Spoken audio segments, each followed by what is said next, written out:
Muy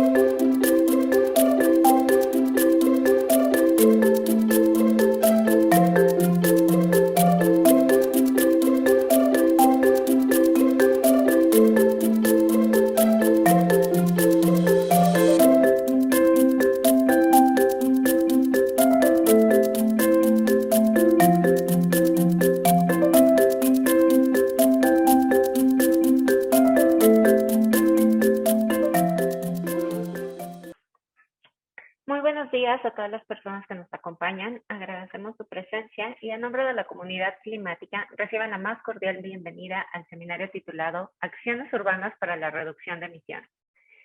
En esta sesión tenemos el gusto de contar con la colaboración para el desarrollo de este seminario de la Secretaría de Medio Ambiente de la Ciudad de México, que es integrante de la mesa directiva de la Asociación Nacional de Autoridades Ambientales Estatales, institución que forma parte de la comunidad climática mexicana. También contamos con el equipo de la Dirección de Desarrollo Urbano y Accesibilidad de WRI México, a quienes agradecemos especialmente su disposición para colaborar con nosotras en la realización de este seminario. Les recordamos que este es el 7º seminario de una serie orientada a la acción climática subnacional organizados por la comunidad climática mexicana. Mismos que se llevan a cabo los miércoles cada 2 semanas a esta misma hora. En caso de que estén interesados en alguno de los seminarios anteriores, les invitamos a revisar las grabaciones disponibles en la página comunidadclimáticamexicana.mx. En el chat, mis colegas nos estarán compartiendo el link para que puedan ingresar y revisar las grabaciones de las sesiones previas.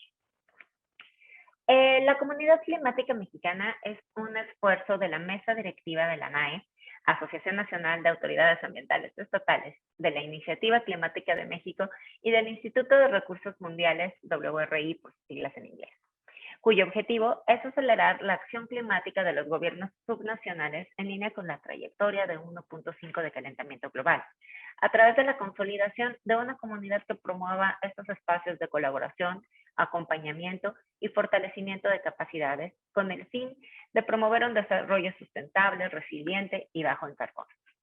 Además de las 3 instituciones que detonamos esta iniciativa hace algunos meses, esta comunidad crece y se fortalece con todas las personas que siguen estas actividades, por las y los funcionarios que activamente participan en las sesiones y por todas las organizaciones aliadas con las que nos unimos, porque perseguimos un mismo fin común: fortalecer a los gobiernos locales para un futuro sustentable, resiliente y mejor para todas las personas. En la comunidad climática hemos identificado, a partir de escuchar y conocer las necesidades de los gobiernos subnacionales, 7 temas prioritarios. En este sentido, este seminario en particular está orientado a fortalecer el eje de desarrollo urbano y movilidad, un tema de gran interés para las acciones locales y que estamos seguras de que será una conversación muy enriquecedora para todas y todos. También les invitamos a suscribirse a nuestro boletín mensual, a través del cual podrán recibir información sobre noticias y eventos relevantes para la agenda climática nacional y global. Pueden escanear el código QR que aparece en sus pantallas o en el chat encontrarán también el enlace para registrarse.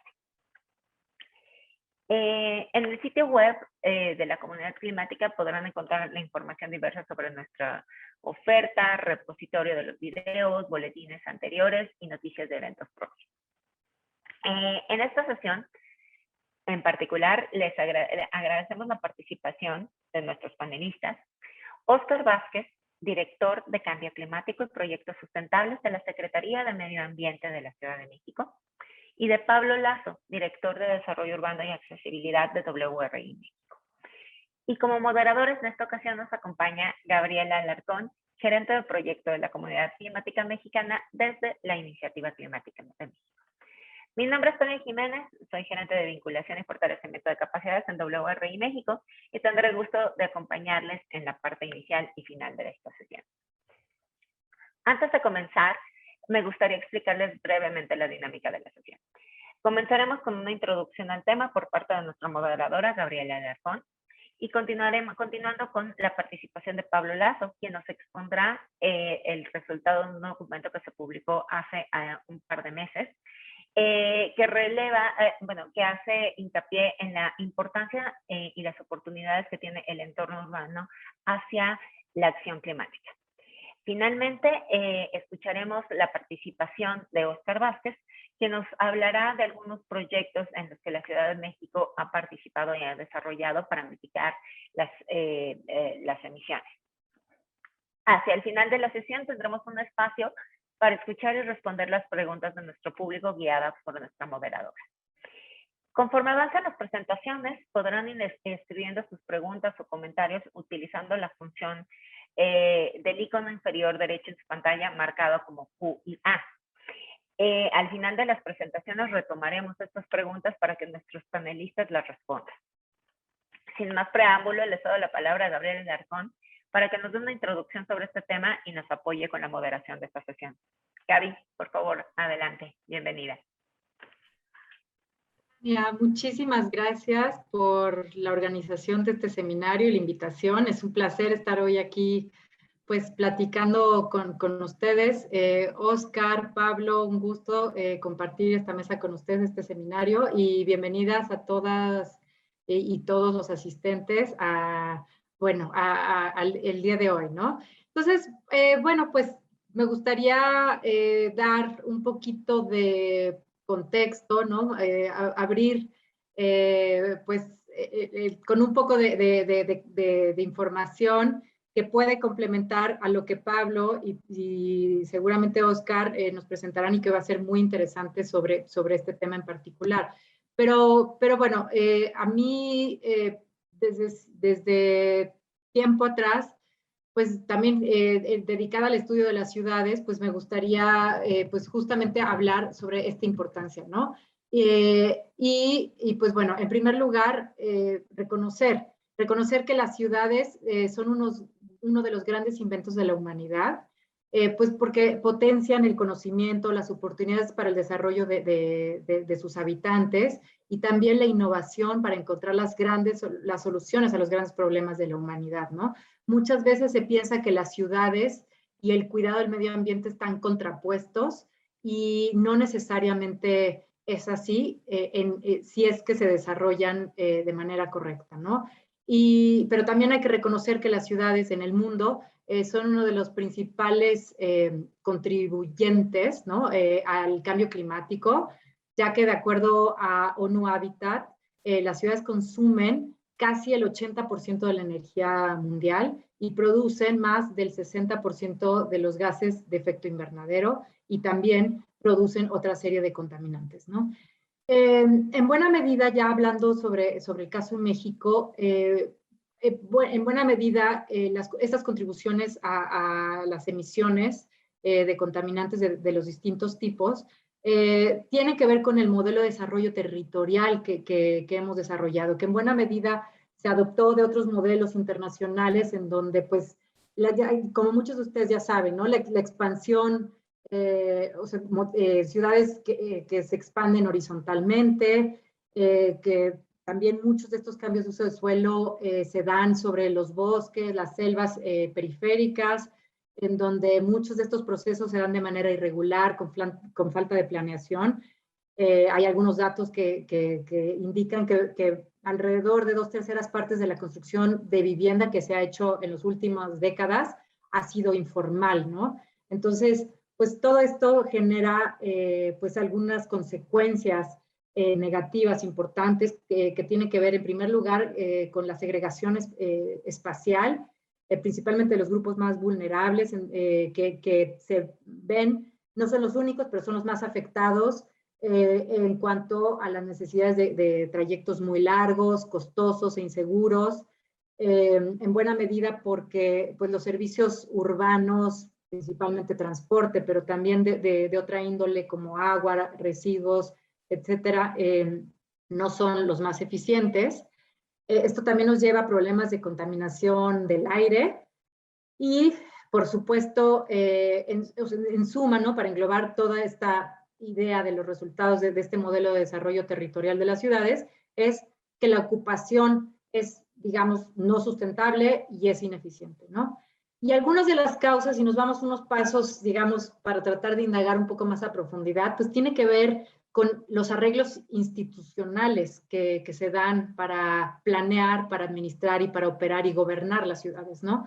Y esto, pues, principalmente se ve reflejado por gobiernos municipales que cambian cada 3 años, ahora ya se pueden reelegir, pero aún así, en general, la pérdida de conocimiento cada 3 años es una pérdida de conocimiento importante.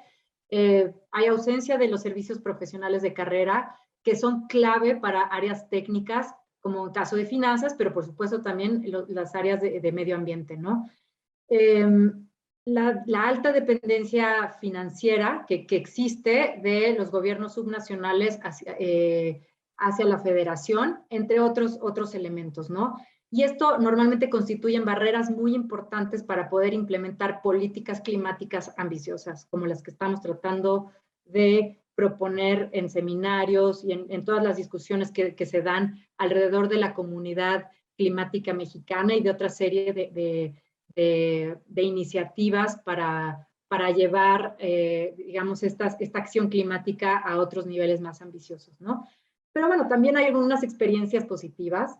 Cada vez las vemos más por todo el país, también en la capital, ¿no? Y algunos ejemplos pues, son los implanes, que algunos funcionan de manera más eficiente que otros, pero este ya es un buen esfuerzo en donde muchas veces se conjuntan la coordinación metropolitana, intermunicipal e incluso a veces participan los estados para mejorar la planeación del territorio. En Ciudad de México pues también se creó el Instituto de Prospectiva y Planeación, pero existen todavía los retos de cómo cómo conectamos la planeación hacia la operación, la ejecución de proyectos, el financiamiento y, por supuesto, ya la operación cotidiana de los servicios públicos urbanos de red, ¿no? Que son transporte, ¿no? Pensar en transportes metropolitanos, recolección de basura metropolitana, organismos operadores de agua metropolitanos, eso en donde nos permitirían, si se hiciera de manera conjunta, muchas veces ganar eficiencias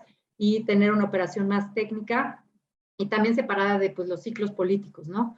Entonces, pues bueno, estos son los retos que quisiera plantear ahora y en temas ya específicos de cambio climático, y ahorita seguramente Pablo lo abordará con mayor detalle, es que, pues bueno, sabemos dónde están los principales retos en las ciudades para la reducción de emisiones, que son transporte, las edificaciones, tanto las nuevas como las existentes, manejo de residuos y, por supuesto, cómo hacemos este cambio en la matriz energética hacia fuentes más limpias, ¿no? Las ciudades tienen un gran potencial para reducir sus emisiones y también hay una posibilidad de crear estas sinergias con la agenda para reducción de fuentes contaminantes que afectan la calidad del aire a nivel local. Entonces, bueno, en suma, pues quisiera así retomar esta idea es importante pensar y ver a las ciudades y al desarrollo urbano no como los grandes enemigos del cuidado del medio ambiente y sobre todo del control o la mitigación de cambio climático, sino hay agendas comunes, se pueden generar sinergias si logramos identificar aquellas áreas y acciones y políticas públicas con presupuestos alineados para poder descarbonizar nuestras ciudades, ¿no? Entonces, pues bueno, sin más detalle, pues le cedería la palabra a mi colega Pablo. Y pues bueno, Pablo, te tocaría en 20 minutos para hacer tu presentación. Muchas gracias.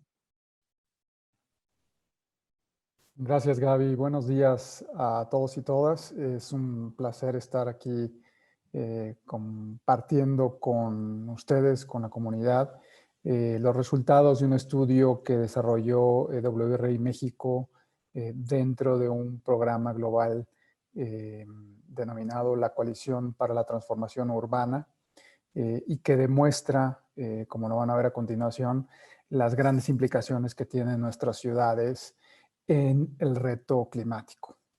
Pero quisiera empezar rápidamente dándoles un preámbulo y ponernos todos en común y de acuerdo de la importancia que tienen las ciudades en general. Y no es algo nuevo, es algo que ha estado estudiado y investigado durante varias décadas ya, en que hay tres grandes factores que hacen que las ciudades sean fundamentales para el desarrollo de nuestra sociedad. El primero tiene que ver con que ofrece oportunidades de mejorar la condición de vida y la calidad de vida de las personas, lo que se le llama la movilidad social, y a medida que las personas están en las ciudades, ha estado demostrado que pueden mejorar su calidad de vida. Segundo, las ciudades son los motores económicos de la mayoría de las actividades que realizamos actualmente, no nada más en México, sino en cualquier país del mundo. Y tercero, en las ciudades es donde se prueban muchas veces el uso de recursos naturales con nuevas tecnologías, con nuevas políticas, y es lo que va abriendo a través de procesos de innovación en encontrar soluciones a los retos y los desafíos que enfrentamos como el cambio climático. Sin embargo, siguiente diapositiva, lo importante también es entender cómo han crecido nuestras ciudades y en particular en México a lo largo quizás de un periodo que es importante reconocer que ha habido implicaciones fuertes en el modelo de crecimiento urbano hacia el combate del cambio climático.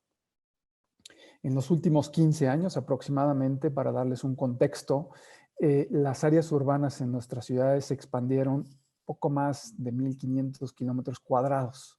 Y la gran mayoría de estas expansiones se dan en zonas agrícolas o de asentamientos rurales. Es decir, las ciudades han venido creciendo a muy baja densidad en México y han venido tomando zonas que antiguamente producían alimentos de algún tipo.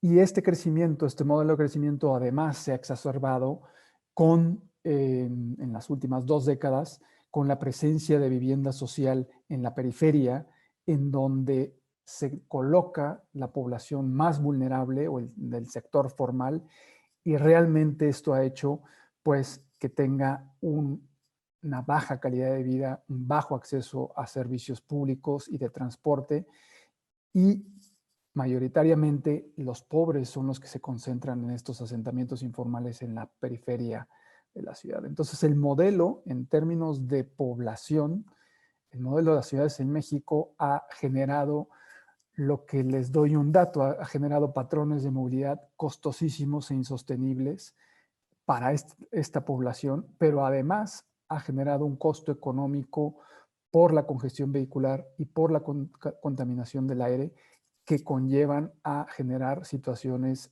ya impostergables de buscar una nueva dirección del modelo de desarrollo urbano. Aquí tienen en la imagen, nada más es una muestra de, por ejemplo, la pérdida del uso de suelo forestal en el área metropolitana de la Ciudad de México. El cambio de uso de suelo en la última década. Y lo que es importante destacar aquí es que esa es una pérdida de valor ambiental, pero también genera o conlleva a que los retos, por ejemplo, de la contaminación del aire sean más difíciles de atender, exista un mayor riesgo, por ejemplo, con los cambios de temperatura y los incendios, y esto ha llevado a esta estructura de degradación ambiental que también vemos. Siguiente diapositiva. ¿Cuáles son las implicaciones entonces de este modelo actual urbano en una escala micro? Y esto va vinculado al tema que les atañe a todos ustedes. Primero que nada, se da un mayor consumo energético en las edificaciones. Segundo, por este modelo de desplazamientos muy elevados en número, continúa en aumento la generación de contaminantes y de partículas que deterioran la calidad del aire. Tercero, hay un menor confort en toda esta serie de desplazamientos que se realizan diariamente en el área de nuestras ciudades, en el área urbana de nuestras ciudades.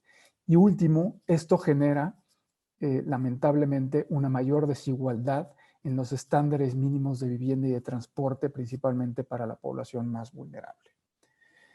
Siguiente diapositiva, pueden ver esta comparativa en una escala territorial y la expansión urbana. Lo que están viendo aquí son dos patrones. La imagen de arriba es el valor del suelo en la Ciudad de México, cómo se cae a medida que uno va alejándose de la estructura central urbana de la Ciudad de México y baja sustancialmente a las periferias. Y lo contrario, cuando existe la medición de dónde vive más gente, lo que estamos viendo es que la mayor cantidad de gente en nuestras ciudades, en este caso, el ejemplo es de Ciudad de México, donde hay un incremento de densidad poblacional, es justamente en la periferia, en donde hay una menor costo del suelo, hay un mayor incremento de población y hay una reducción en los centros de nuestras ciudades. Y eso es un desafío muy grande porque pues, las ciudades tienen servicios de mejor calidad en las áreas centrales y no en la periferia. Siguiente diapositiva.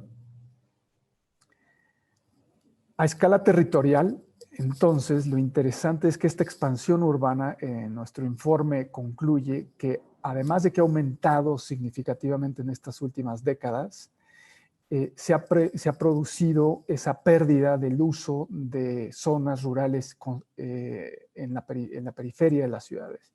Y esto genera, lamentablemente, un modelo expansivo que no es sostenible en el largo plazo, como lo vamos a ver a continuación. Siguiente diapositiva.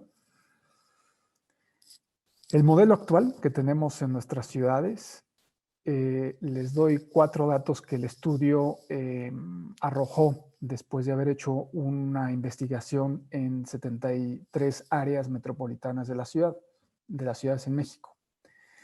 El primero tiene que ver con el costo de congestión en tiempos de horas que las personas pasan en estos trayectos diarios entre donde viven a donde trabajan. El segundo es el tema de los accidentes que suceden anualmente por estos desplazamientos. Son más de 15,000 personas, 15,000 muertes en el año. El costo de estos desplazamientos se ha valorado en aproximadamente 2,5% del PIB anual. Y esto tiene que ver, si pensamos en los hogares, en las personas, que el transporte, el costo en moverse diariamente, supone casi el 20% del gasto de las personas en su hogar, que es muy superior a lo que gastan otros países del grupo del G20. Entonces, estas implicaciones son muy fuertes, primero porque pegan en el bolsillo de las personas, pero segundo, porque demuestran que este modelo expansivo de ciudades en desplazamientos es insostenible. Siguiente diapositiva. Otras implicaciones de este modelo económico, de este modelo expansivo de las ciudades y que también tiene que ver ya no solamente con la congestión y desplazamiento, sino ya apuntando a temas del reto de la emergencia climática. Primero que nada, no será nuevo para ustedes, pero más de 27 millones de habitantes en los poco más de 1,300 municipios que fueron analizados son vulnerables a eventos climáticos.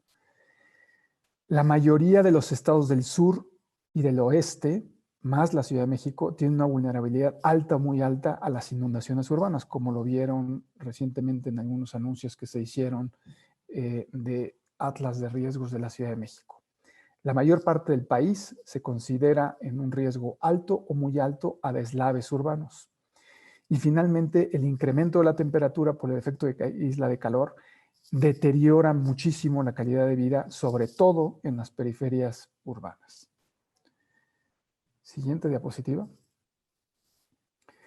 Y por último, el tercer tipo de impactos que analizamos es el impacto económico. Esto ayuda muchas veces a entender la gravedad del problema y del modelo expansivo de nuestras ciudades. Quizás no les diga mucho que el costo, lo que le cuesta a los gobiernos locales llevar agua, drenaje, electricidad, servicios de telecomunicación, calles a las casas, a donde vive la gente, es casi poco más del 0.35 del PIB, o sea, 85,000 millones de pesos anuales. Para que tengan una idea, el presupuesto de la Universidad Nacional Autónoma de México es de sobre 60,000 millones de pesos al año. Esto cuesta más que el presupuesto de la UNAM en un año. Esto va a generar una crisis de las finanzas públicas locales en los próximos 30 años. Por los desplazamientos que les mencionaba antes, hay un costo altísimo, también quizás irrelevante en el punto porcentual del PIB, pero son 175,000 millones de pesos anuales lo que cuestan los desplazamientos en estas ciudades. Y esto impacta en la economía directa de los hogares de todas nuestras ciudades. ¿Cuál es la oportunidad que vemos? Y lo que nuestro estudio arrojó como posibilidad para cambiar un modelo de desarrollo urbano y que apunta, como vamos a ver más adelante, a la reducción de emisiones en nuestras ciudades. Bueno, la oportunidad es muy clara, es cambiar el modelo, el paradigma de crecimiento urbano en nuestras ciudades a un modelo que se le llama abreviadamente 3C+E, que es la abreviación de un modelo más compacto, mejor conectado, mucho más coordinado, como lo mencionaba Gabriela anteriormente, y equitativo, es decir, que cubra y aborde a todos los sectores de la población de nuestras ciudades. Tiene que ver con estructurar un modelo a base de cercanías, una estructura policéntrica, lo vamos a ver más adelante, en vez de un solo centro. Tiene que ver con una mejor integración de varias políticas, como por ejemplo la política de vivienda. Tiene que tener un modelo de planificación con flexibilidad o versatilidad y tiene que apostar por un componente de creación de empleo y de mejorar la productividad en distintos niveles socioeconómicos y fundamentalmente ser un modelo incluyente. Próxima diapositiva.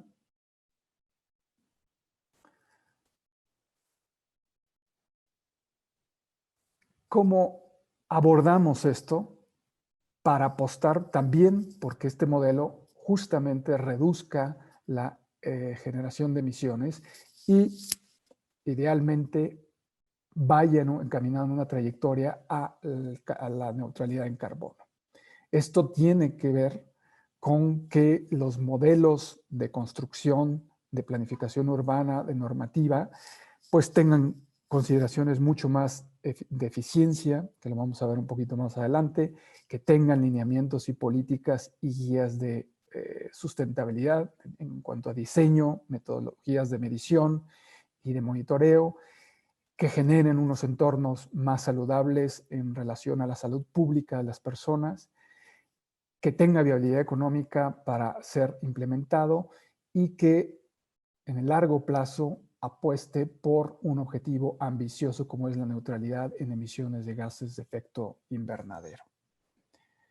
Lo que el estudio arrojó, y esta es una tabla resumen, con gusto si quieren tener acceso al estudio, más adelante les podemos dar el vínculo para bajarlo y que lo revisen, pero hay grandes oportunidades de mitigación y de reducción en las ciudades de las emisiones, principalmente en 3 sectores: edificación, transporte y residuos. Y en el horizonte temporal que se estudió fue de aquí hasta el 2050, con un intermedio en el 2030, en donde la oportunidad para reducir emisiones es sustancialmente alto si se toman en cuenta 2 tipos de reducciones. Las reducciones directas son las que ven en la gráfica con el color en sólido por clasificación. Les doy un ejemplo: edificios residenciales en anaranjado. El color sólido es el posible porcentaje de reducción directo en las edificaciones, y si se tomase en cuenta una reducción de carbonización en el suministro de energía que llega a estas edificaciones, es el asurado en naranja. Entonces hay una reducción aún mayor. Y lo mismo por los otros sectores, en donde el azul es los edificios comerciales, el transporte, que es el que tiene el sector más importante de potencial reducción, es en verde, y un pequeño componente en materiales y gestión de residuos sólidos. Lo importante del estudio son 2 cosas. Uno, que la reducción es sustancial en las ciudades, posible, y segundo, que hay una gran implicación en el tipo de suministro de energía que llega a las ciudades que podría potencializar esta reducción que estamos mostrando del 87% en 2050. ¿Cierto? ¿Cuáles son las oportunidades un poco más puntuales? Bueno, por ejemplo, en Ciudad de México hay cerca del 20% de potencial de reducción con estos sectores que les mencioné anteriormente. En las ciudades en México que oscilan en población entre 1 y 5 millones, que es la gran mayoría de las ciudades, ese porcentaje aumenta al 28%. Y en las ciudades más pequeñas, el potencial de mitigación de los gases de efecto invernadero aumenta poco más del 53%. Es decir, es una consideración importante al entender que la planificación de nuestras ciudades de tamaño medio y pequeñas pueden tener unas implicaciones en esta reducción global de las ciudades mucho mayor que si solo se toman las megalópolis como Ciudad de México. ¿Qué otras oportunidades de mitigación hay? Bueno, en el sector de transporte es donde hay, según nuestro análisis, es mucho más efectivo la inversión en relación al retorno, porque solo se tendría que invertir aproximadamente un 8% de un monto nominal actual del 2020 para conseguir una reducción superior al 25% de las emisiones. Esto, para que me entiendan, es tratar de migrar flotas de transporte público de modelos menos eficientes a modelos más eficientes, Euro 6 en transporte público o una transición a la electromovilidad. Eso generaría esa reducción de emisiones del 28% que les menciono. Pero el sector con mayor potencial a largo plazo, en estos 30 años, poco más, que se tomó en el estudio, es el de la edificación, es el de los edificios de todos tipos en nuestras ciudades. Ahí ciertamente tiene que haber una inversión mucho mayor, superior al 90%, pero se pueden generar reducción de emisiones superiores al 50% dependiendo de las tecnologías y de la innovación en el diseño que se haga. Y además, esto tiene un co-beneficio o un efecto multiplicador que sería la creación de nuevas fuentes de empleo y de nuevas cadenas de valores vinculadas a estas nuevas tecnologías que se utilicen en las construcciones. Y el tercer gran oportunidad es el cambio de la matriz energética hacia fuentes de energía renovables, en donde hay un porcentaje cercano al 30% de reducción adicional de emisiones en el sector de la edificación, es decir, si la energía que le llega a los edificios proviene de fuentes renovables. Bien, en el impacto económico de nuestras ciudades, ¿qué significa todas estas oportunidades que les mencionaba? Bueno, la inversión necesaria para esta transformación no generaría pérdidas, sino que generaría un retorno de inversión neto superior a los 963,000 millones, perdón, a los 208,000 millones de dólares. Se invierten 963,000 millones y hay un retorno en la inversión al final de este periodo de poco superior a los 200,000 millones. Y esto es considerando solamente el ahorro en consumo energético y de materiales. No se ha cuantificado el ahorro por las emisiones no generadas, que eso se tendría que cuantificar y el estudio no lo incluyó. Y el otro impacto económico importante es la generación de los nuevos empleos. Ustedes me dirán que son unos números bajos, sí, son bajos, pero esto es importante porque son empleos directos y habría que considerar también todas las nuevas cadenas de empleos indirectos que se generasen con unos cambios en los procesos constructivos de las nuevas tipos de edificaciones que estaríamos tratando de desarrollar y construir en nuestras ciudades. Próximo. Hay 3 grandes retos institucionales. Ya Gabriela mencionó un tema que es clave, el de la coordinación y la gestión de nuestras ciudades. Aquí estamos apostando y el estudio toca en un tema importante que es la escala de nuestras ciudades y esta coordinación que va más allá de los límites político-administrativos, lo que ahora se denomina como las áreas metropolitanas. Eso requiere de un andamiaje institucional con obligaciones, con atribuciones y con presupuestos para actuar.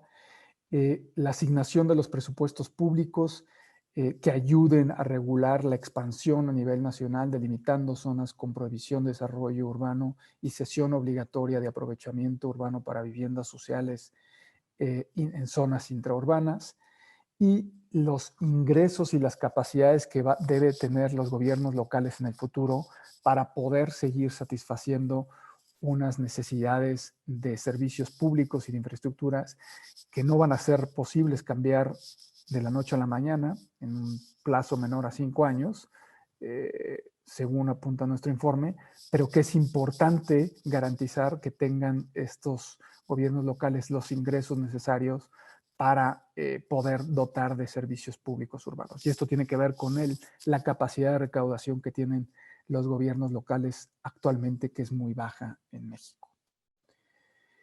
Siguiente. Ya para cerrar, lo que quiero remarcar son como acciones inmediatas, porque ustedes me dirán, bueno, estas acciones y todas las oportunidades que marcamos son horizontes a 30 años.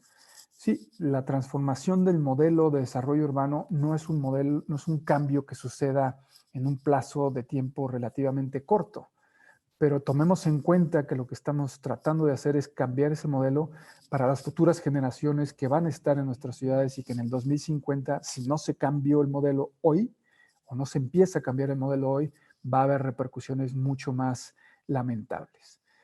Y cerraría con 4 acciones inmediatas. Primero que nada, tiene que ver con reglamentar un modelo de reglamentación general de eficiencia energética para la construcción a nivel nacional. Esto actualmente no existe, hay algunas recomendaciones, pero no hay ninguna reglamentación con obligatoriedad para mejorar el desempeño energético en el proceso de las construcciones en nuestras ciudades. Segundo, promover este modelo que les mencionaba, 3C más E, en coordinación con las políticas federales y municipales de desarrollo urbano. Actualmente hay esfuerzos loables que ha hecho la SEDATU con los programas de mejoramiento urbano que apuntan un poquito hacia este modelo, pero todavía falta una consolidación, sobre todo en temas de coordinación de políticas federales y el nivel municipal. Tercero, promover la localización y densidad adecuada de vivienda con atención prioritaria a la población urbana vulnerable. Es decir, a estructurar políticas de vivienda que prioricen la cercanía a servicios de transporte, a servicios de infraestructura, vivienda intraurbana y sobre todo que aborden el tema de la vivienda social o vivienda asequible. Y cuarto y último, entender que esta transición de modelo requiere de una visión a largo plazo, más allá de ciclos políticos, en el proceso de planificación urbana y que tenga una forma legal de carácter vinculante, es decir, que no pueda cambiarse cada 6 o 4 años cuando cambia los gobiernos municipales. Con estas 4 acciones, el informe cierra con unas recomendaciones puntuales para poder transitar hacia ese nuevo modelo de desarrollo urbano que, como ya les mencionaba brevemente, tiene el potencial de reducir emisiones de forma sustancial. Muchas gracias por su atención. Muchísimas gracias, Pablo. Muy interesante este estudio que presentas y las recomendaciones. Es importantísimo cómo resaltas pues tanto el papel de las ciudades, los retos y las oportunidades que enfrentan en el tema de mitigación. Creo que da mucha carnita, ¿no? Como para empezar una discusión sobre qué reglamentos se pueden ir modificando a nivel municipal y a nivel estatal, en donde seguramente se potenciarían y se lograrían materializar todas estas acciones de reducción de emisiones. Pero bueno, sin más por ahorita, pasamos con Óscar Vázquez, de la Secretaría de Medio Ambiente de la Ciudad de México, en donde pues te agradeceremos mucho, Óscar, si nos puedes compartir aquellas acciones, programas, y si también hay algunas lecciones y aprendizajes que hayan aprendido, ¿no? En cuanto a, pues, el diseño y la implementación de sus políticas climáticas y ambientales, ¿no? Gracias, Óscar. Y bueno, tenemos unos 20 minutos para tu presentación y después pasaremos a las preguntas y respuestas. Sí, muchas gracias. Pues muchas gracias a todos por la invitación. Voy a mostrar aquí algo de las acciones concretas que estamos llevando a cabo en la Ciudad de México.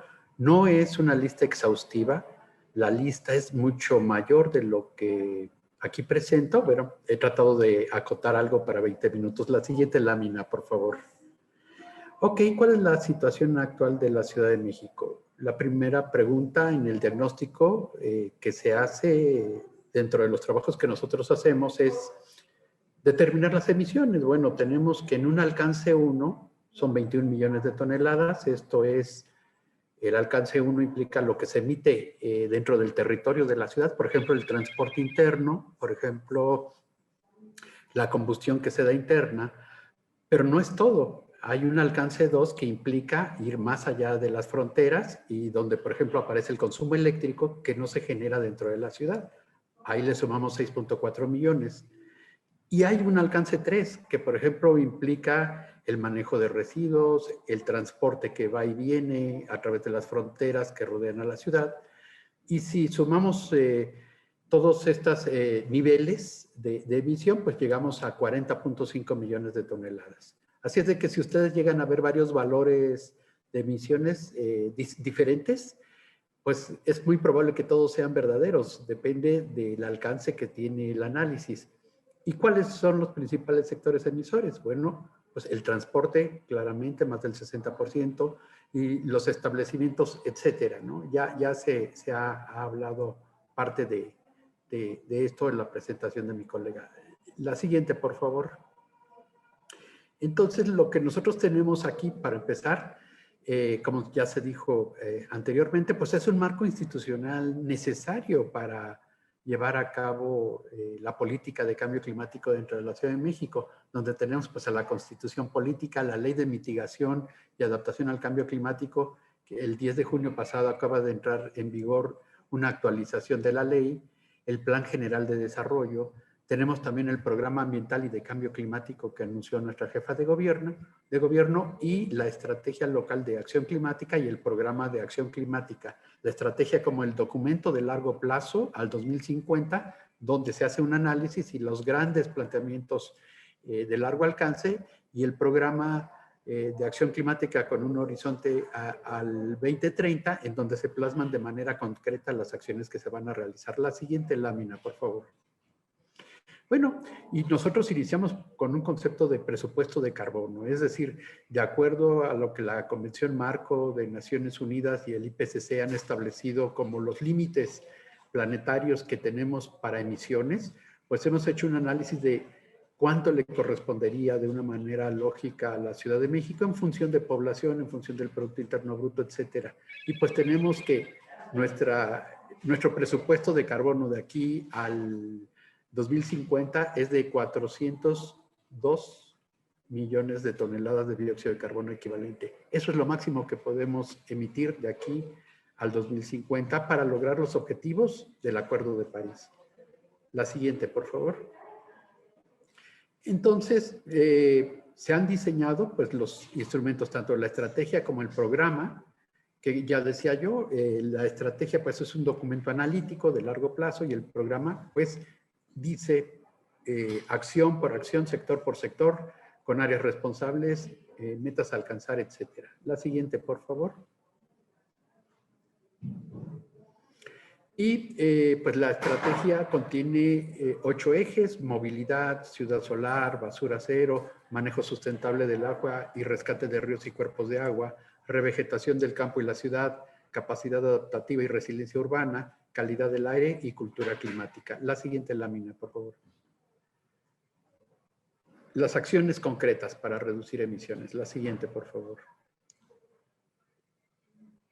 En el tema de movilidad, tenemos la ampliación de la red de transporte público de la Ciudad de México, acciones concretas, la construcción de las líneas de cablebús, la línea 1, que va de Cuautepec a Indios Verdes, y la línea 2 de Constitución de 1917 a Santa Marta, Catitla, la ampliación de las líneas 3, 4 y 5 de Metrobús, la adquisición de 173 autobuses para Metrobús, de los cuales 10 son eléctricos. En este momento ya se está empezando la introducción de vehículos eléctricos. Estamos en una curva de aprendizaje, 10 por muchas razones, ¿no? Y digo una de las más relevantes, porque tan poquitos, ¿no? Hubo todo un tema con los autobuses híbridos en Metrobús por falta de refacciones, falta de tiempo de respuesta en el mantenimiento por parte de las empresas constructoras.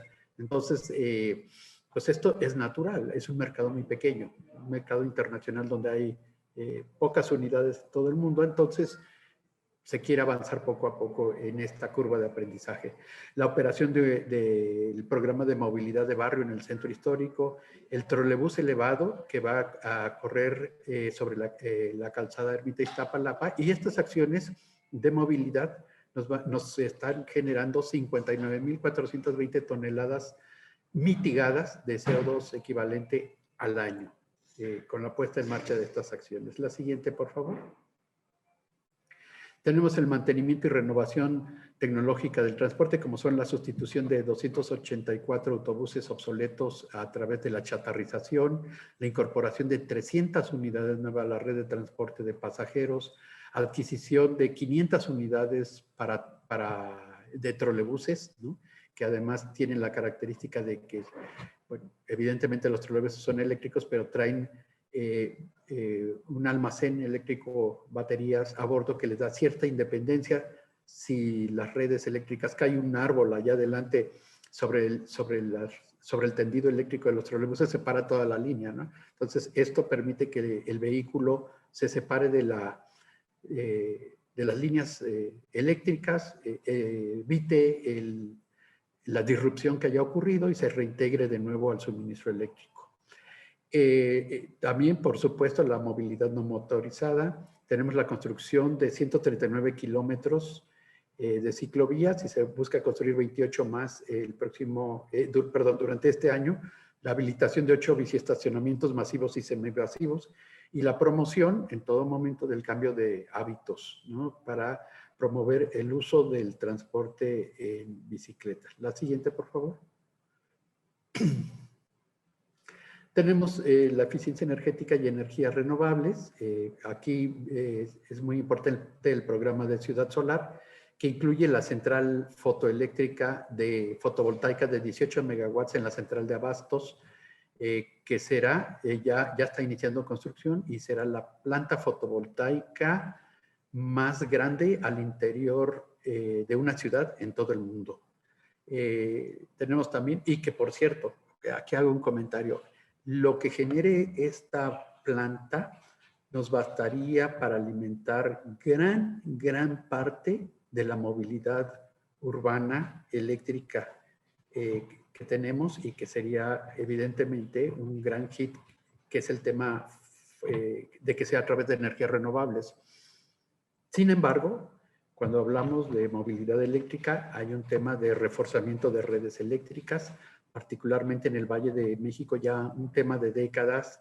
Hay una red eléctrica, digamos, de alguna manera sostenida con alfileres, que necesita inversiones muy fuertes y muy importantes para que lo que se genere dentro de la ciudad o fuera de la ciudad de energía renovable alimente, transporte u otras formas de consumo de la energía, que pudieran ser edificaciones.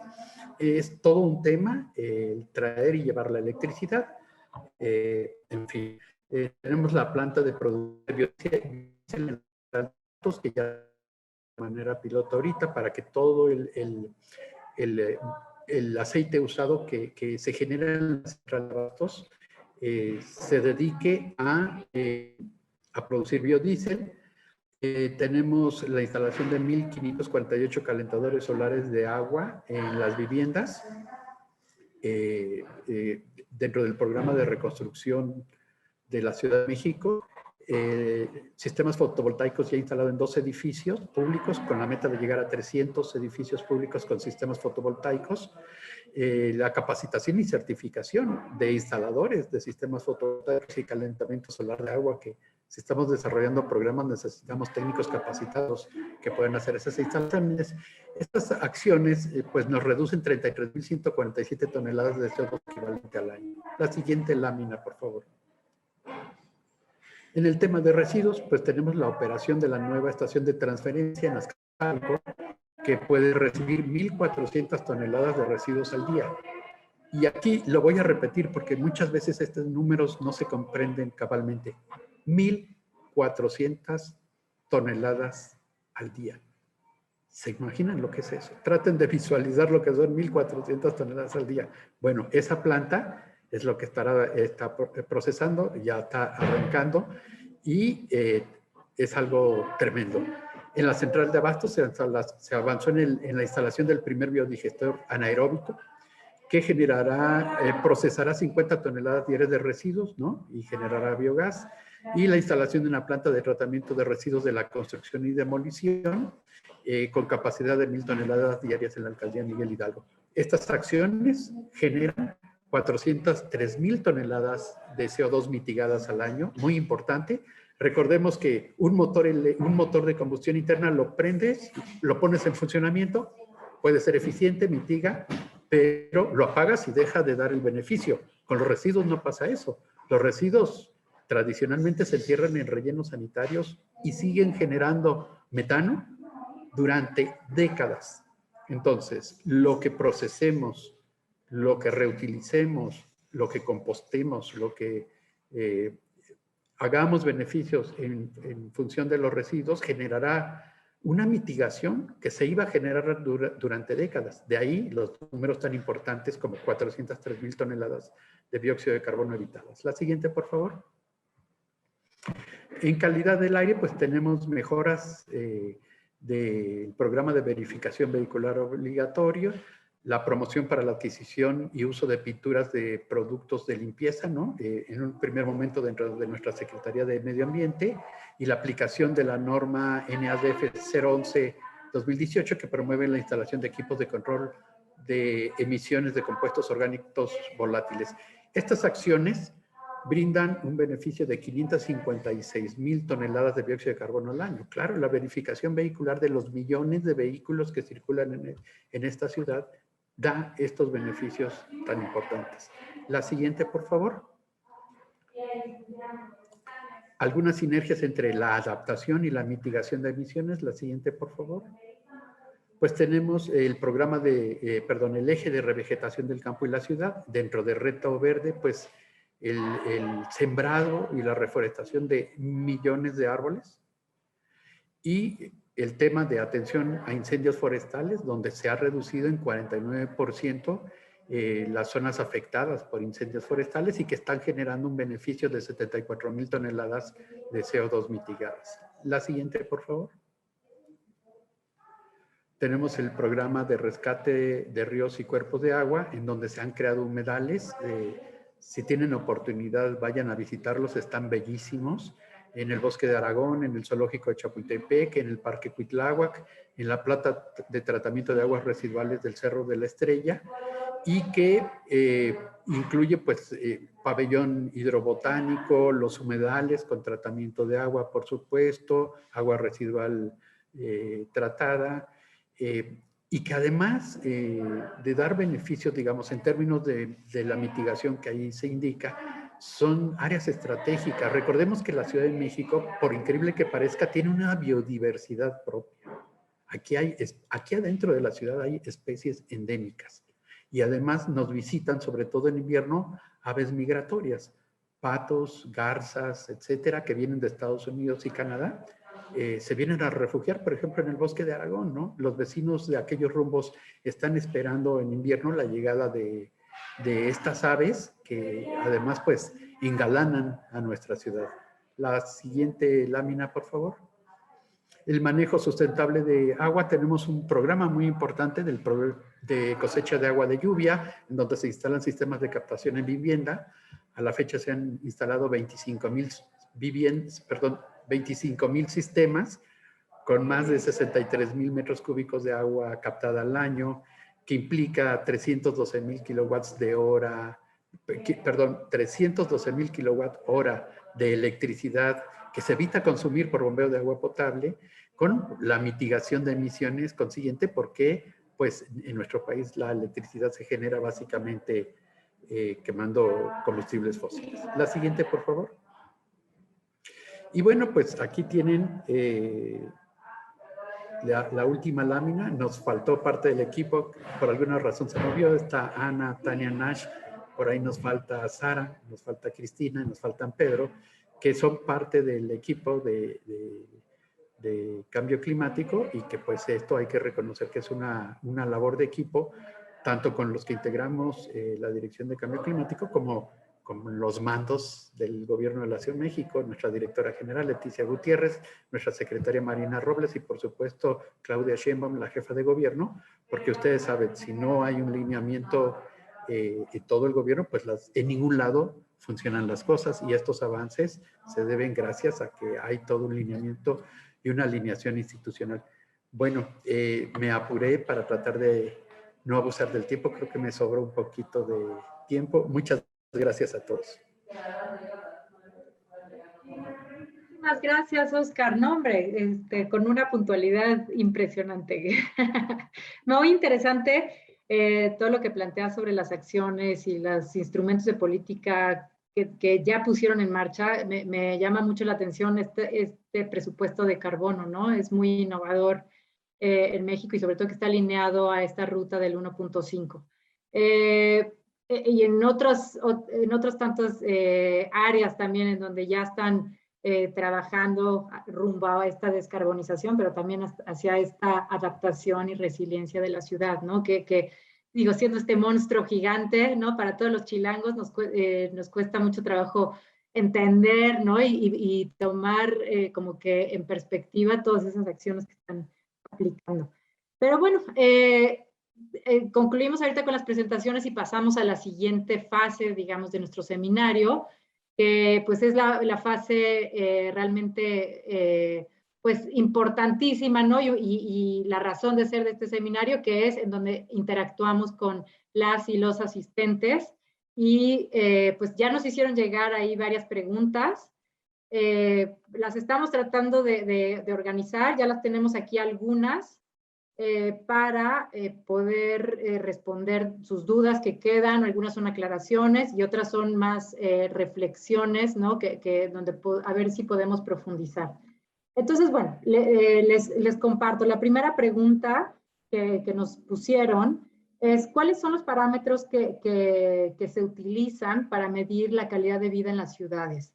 Preguntan si son solamente económicos. Y bueno, están hablando de que hay quizá otros factores como el estrés y la calidad del medio ambiente que pueden influir en esta calidad de vida. No sé si alguien quiere responder a esta primera pregunta. Sí, Gaby, ya la había respondido en el chat, pero con gusto la comparto con los demás. En concreto, no sé, los dos parámetros que menciona Esmeralda, estrés, no se tomaron en cuenta, pero lo que se utilizó es un índice de desigualdad urbana que fue desarrollado por WRI, también dentro del programa de la Coalición para la Transformación Urbana, en donde se miden 7 factores, el acceso a 7 factores claves para la calidad de vida de las personas.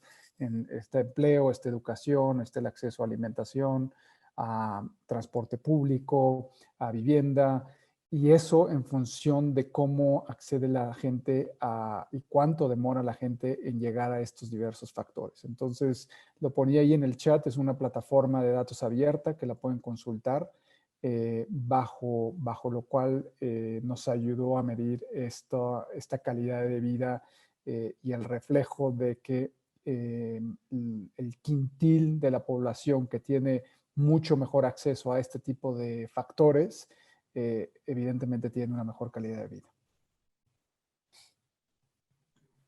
Excelente, gracias Pablo. Bueno, acá hay una pregunta que puede ser dirigida tanto a Oscar como a Pablo. A ver, ¿qué reflexiones tienen sobre esto? ¿Cómo los gobiernos locales pueden hacer las estimaciones? Me imagino que se refieren a tanto de emisiones de gases de efecto invernadero como reducción de emisiones, ¿no? De una manera práctica, o sea, sin tener que invertir recursos cuantiosos, ¿no? En estudios, a través de consultorías, etcétera, para ver cuánto es realmente lo que están aportando tanto a la contaminación como a la reducción, ¿no? Y sí, a ver, si tienen alguna recomendación aquí, por favor. Sí, sí, claro. Bueno, sí, es todo un tema, la costo-eficiencia de ese proceso. Creo que no es complicado. Basta con utilizar las metodologías internacionales más aceptadas, en este caso las del IPCC. Si está interesado en el tema, yo le recomendaría que buscara en el IPCC las metodologías para inventarios de emisiones y ahí de una manera, creo yo, práctica, se determina el consumo, perdón, se determinan las emisiones de gases de efecto invernadero y los beneficios que puede haber en términos de mitigación o de captura de carbono. Basta con hacer una búsqueda ahí en la red y van a aparecer las metodologías. Gracias. Muchas gracias, Oscar. Bueno, si no tienes algo que agregar, Pablo, me paso a la siguiente pregunta. ¿Sí? Esta es una pregunta igual amplia, pero que tiene que ver con los retos de recursos presupuestales, ¿no? Y dice, ¿cómo abordar el alto costo de los esfuerzos adicionales necesarios para una descarbonización y adaptación profunda en el contexto actual de recursos y presupuestos limitados y de un crecimiento económico, pues, también bastante lento, ¿no? Sí, si me permiten también abordar esta respuesta. Es todo un reto. Todas las buenas intenciones, ideas y planteamientos que pudiéramos tener van a necesitar recursos y muchos. Ciertamente atender la población de 8 millones, casi 9 millones de habitantes en la Ciudad de México y 21 millones en la zona metropolitana, digo, somos más grande que varios países europeos, ¿no? En cuanto a población. Y ahí, pues es el tema. Por un lado, seguir las estrategias de, bueno, cada vez que hay que renovar flotas, cada vez que hay que hacer una mejora, cada vez que hay que tener mantenimiento, pues incluir los aspectos de eficiencia energética, si se puede, de energías renovables, y poco a poco ir avanzando. Pero eso no es suficiente. Ciertamente no es suficiente. Ahí hay que reconocer que dependemos de la disponibilidad de recursos, sobre todo recursos internacionales. Ahora, siempre se dice, en el mundo andan circulando 100,000 millones de euros esperando inversiones en fondos verdes, ¿no? Pues resulta que esos fondos son verdes hasta que te topas con la tasa de interés y los plazos de pago, ¿no? Ahí es donde dejan de ser verdes.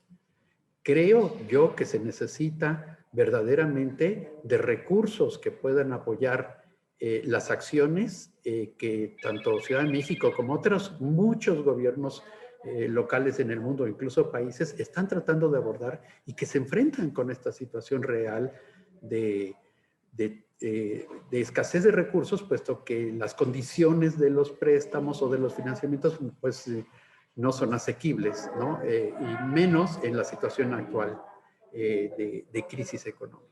Eso sería por mi parte. Espero haber respondido. Gracias.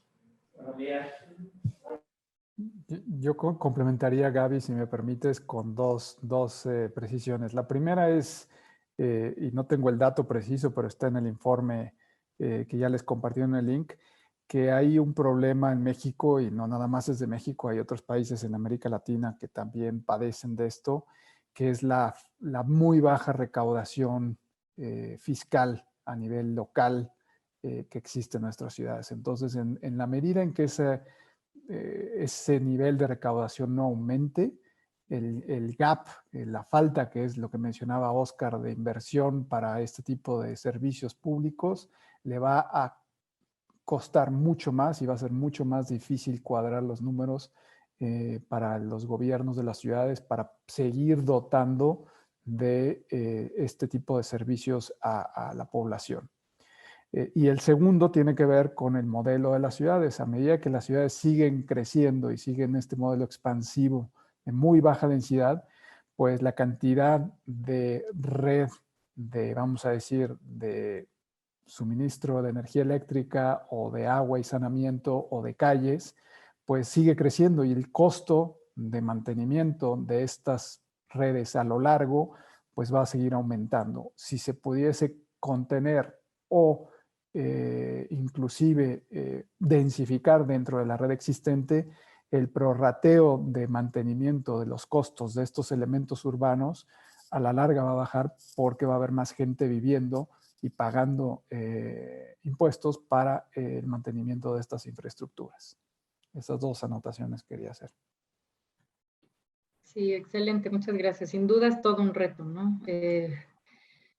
Y bueno, la idea es poder identificar, ¿no? De manera conjunta, para eso también, y meto aquí otra vez el comercial de la Comunidad Climática Mexicana, en donde en algunos temas en particular, pues podríamos, o sea, buscaremos ayudar a empatar como que también esas ofertas de financiamiento que pudieran haber, porque no es fácil encontrar donde puede haber estas aportaciones de recursos para proyectos de acción climática.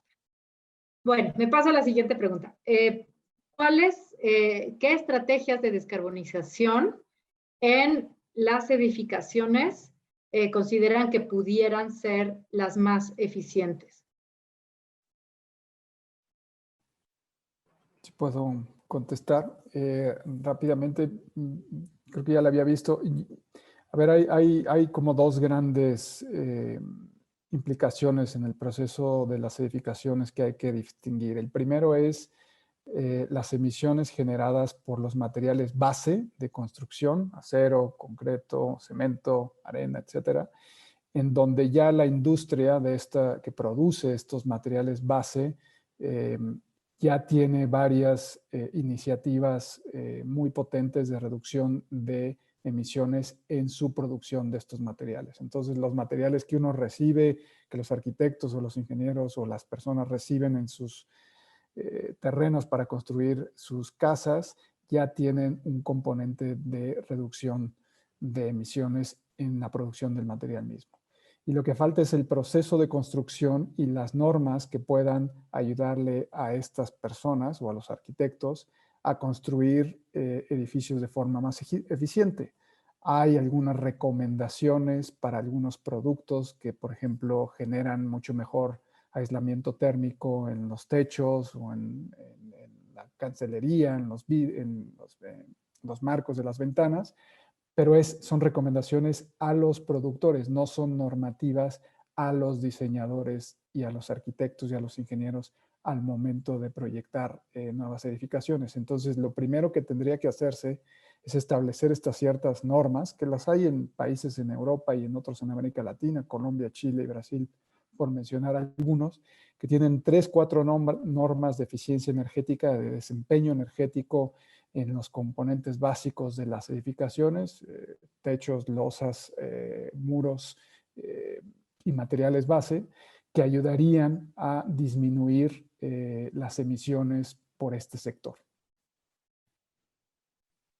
Excelente, gracias. Sí, creo que también vienen... hay otros ámbitos importantes y si me permites ahí meter un poquito de esas ideas complementarias que tendrían que ver también con la parte operacional, ¿no? O sea, los sistemas de calefacción, de enfriamiento, que tiene que ver con lo que mencionas, pero, o sea, después de la fase de construcción, la fase de operación, y sin duda, pues todo lo que ya platicabas de la parte de la ubicación, ¿no? O sea, cómo promover estructuras regulatorias dentro de las ciudades que no sean tan prohibitivas para que no incentiven a los desarrolladores a quizá irse a construir en las periferias, ¿no? Donde sea tan complicado sin duda, mantener todas estas conceptos de contribuciones de mejora, medidas de mitigación, etcétera, para fortalecer la infraestructura intraurbana, para que no se vayan esas construcciones hacia afuera, ¿no? Porque buena parte también de la descarbonización tiene que ver con la ubicación de los edificios. Pero bueno, ok, muy bien. A ver, siguiente pregunta. ¿El modelo actual considera la parte educativa? Porque existe, o sea, yo me imagino que se refieren al sector de educación, porque existe un gran desplazamiento de millones de estudiantes debido a la falta de oferta educativa en las periferias.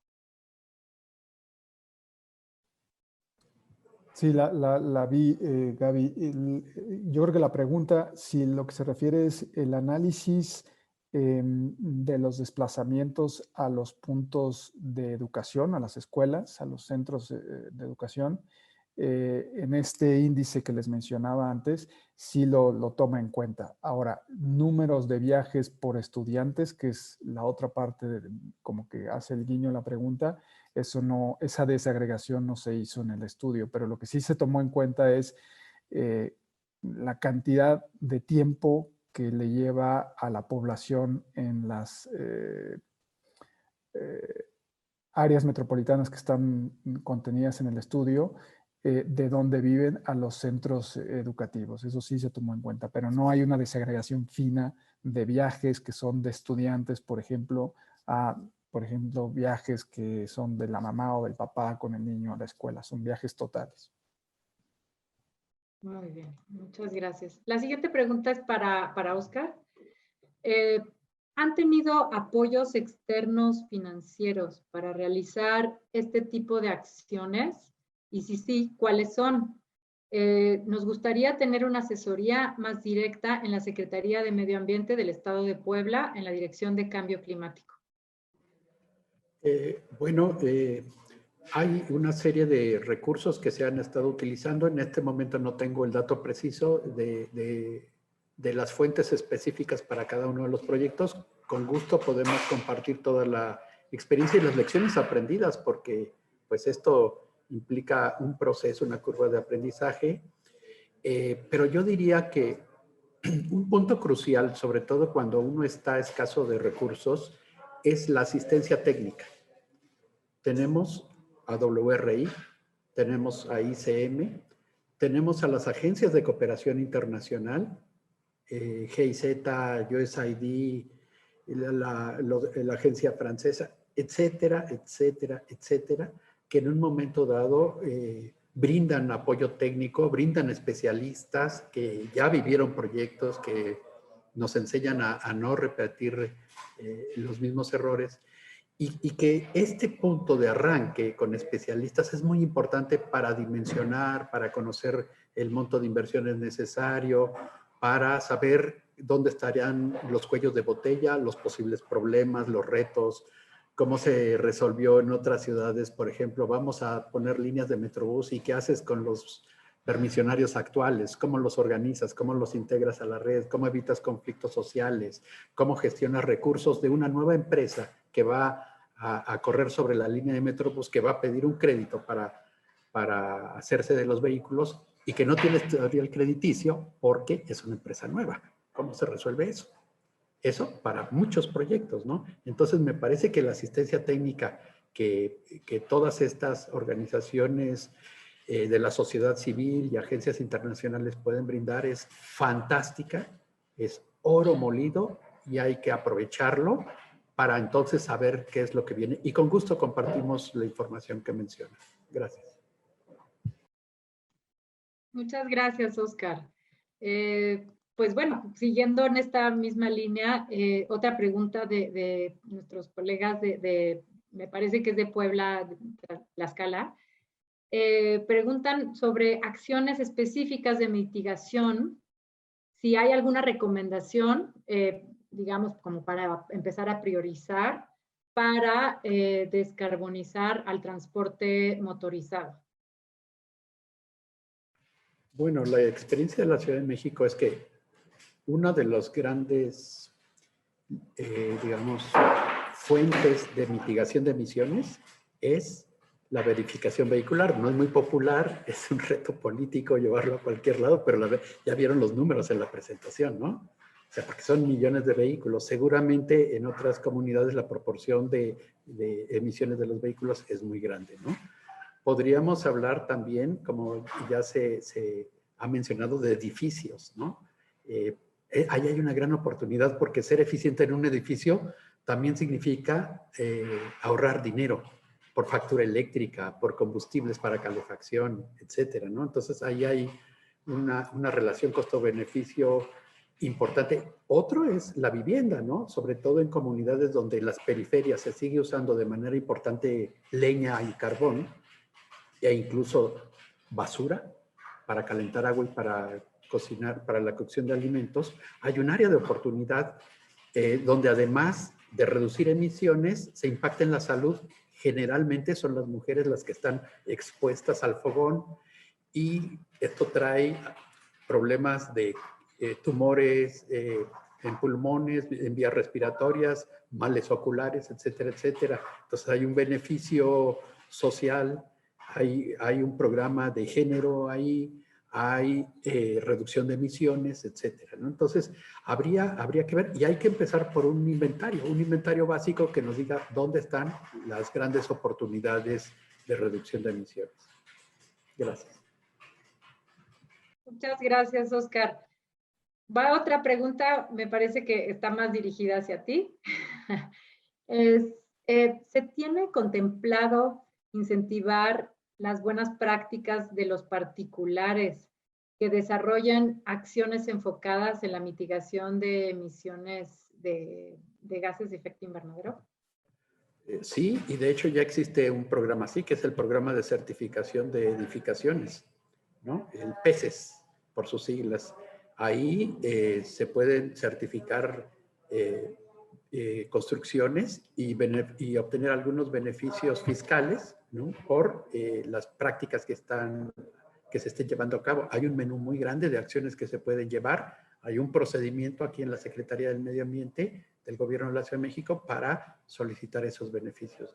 Si se puede, sí ya se está haciendo. Y también en los particulares, recordemos que lo que llamamos Ciudad de México no solamente es urbano, también es rural. Entonces también hay programas de apoyo a las zonas rurales para la conservación de bosques, de áreas naturales, para detener el crecimiento de la mancha urbana de la Ciudad de México y que esas áreas que brindan servicios ambientales muy importantes para la ciudad, pues sigan brindando esos beneficios. Gracias. Muchas gracias. Sí, a ver, va la siguiente pregunta y me parece que ya estamos terminando en la recta final de las preguntas y respuestas. Bueno, sobre temas de recaudación, ¿existen casos exitosos en México en la implementación de impuestos verdes? Me imagino que estén asociados con actividades, pues, sí, urbanas. Esta pregunta me parece que es más dirigida para Pablo. ¿Quieres responder, Pablo? Lo intento, Gabriela. El que conozco, que tengo muy reciente, y no sé si es impuesto verde, pero en Jalapa llevamos trabajando con el gobierno local y con la compañía pública que gestiona el suministro de agua potable y de drenaje.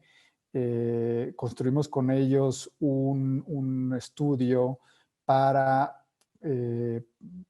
vieron que Jalapa recientemente tuvo problemas de inundación muy fuerte por las lluvias. Está claro que tienen un desafío de su infraestructura existente. Es una infraestructura que comúnmente se le llama infraestructura gris, y entonces la transición a diseñar infraestructura verde o soluciones basadas en la naturaleza que tengan que ver con el sistema hídrico, la recolección de aguas pluviales superficial, el tratamiento, el reuso, todo eso tiene un costo. Y lo que esta empresa pública local hizo hace 2 años fue incorporar un impuesto de contribución del 2%, justamente para asignarlo a proyectos de infraestructura verde hídrica, ¿no? Infraestructura, soluciones basadas en la naturaleza con temas hídricos. Entonces, fue un impuesto optativo, no fue obligado, y la respuesta que ha tenido, sorpresivamente, es por arriba del 78%, es decir, de todas las cuentas de pagos de servicios de agua en la ciudad de Jalapa con este impuesto del 2%, arriba del 70% de la gente lo está pagando, sabiendo que eso va dirigido hacia proyectos específicos de soluciones basadas en la naturaleza de servicios hídricos. No es propiamente un impuesto verde, como se pregunta, pero creo que va apuntando a una respuesta de la pregunta, Gaby. Claro, muchas gracias, Pablo.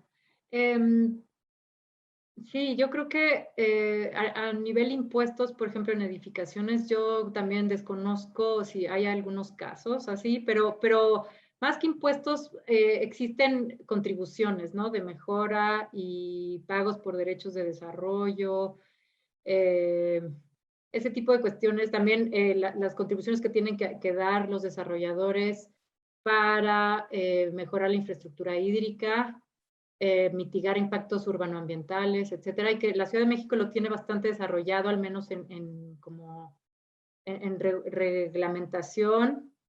Sí, así que es interesante, o sea, quizá como impuestos es difícil encontrar los casos de éxito, pero sin duda en muchas ciudades del país estas contribuciones, pues que es otra manera de recaudar para mejorar infraestructura verde, infraestructura urbana, sí existen, ¿no? Bueno, va una última pregunta que es, si quieren, a manera de reflexión, sobre todo que se ha vuelto más relevante en el contexto de la pandemia y tiene que ver con el home office. Y si es que pues consideran que representa una medida relevante para la mitigación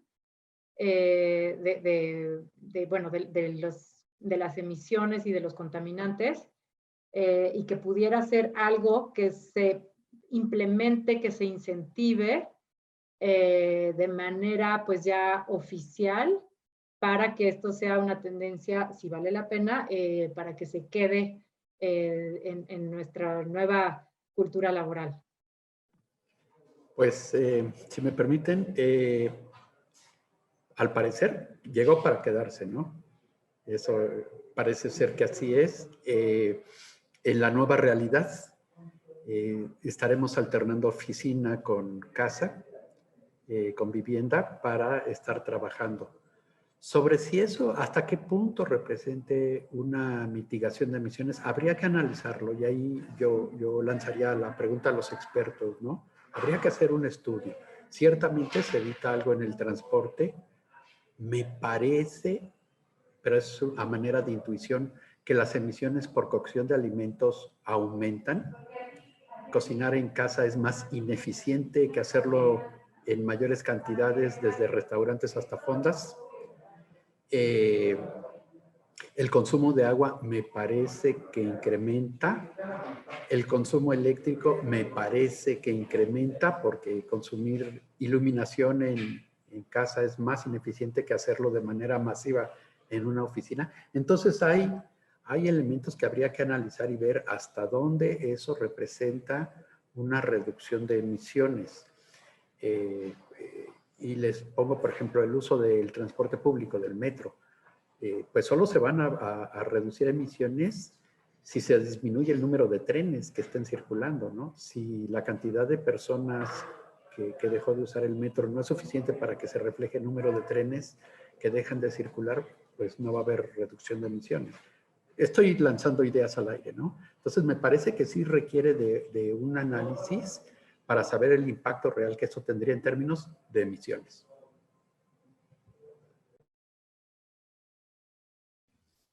Totalmente de acuerdo con Oscar. Yo creo que hay que hacer ese balance de unas cosas por otras, de lo que ha traído esta situación.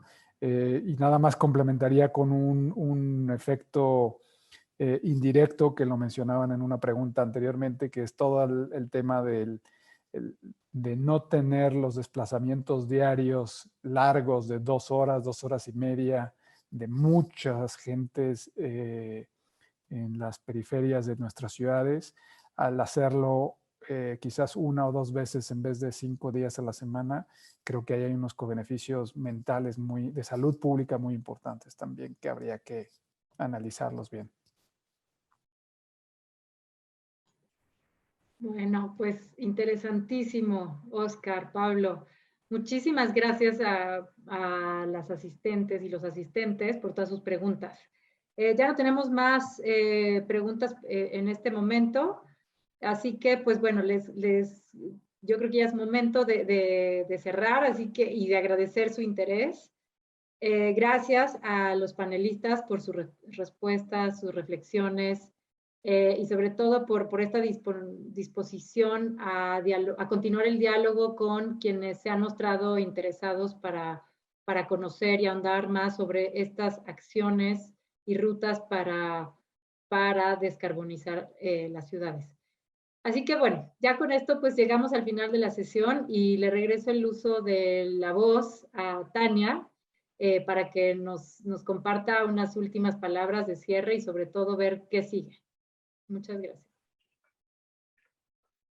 Muchísimas gracias, Gaby Alarcón, por esta excelente moderación, a nuestros panelistas Oscar Vázquez y Pablo Lazo por interesantes presentaciones.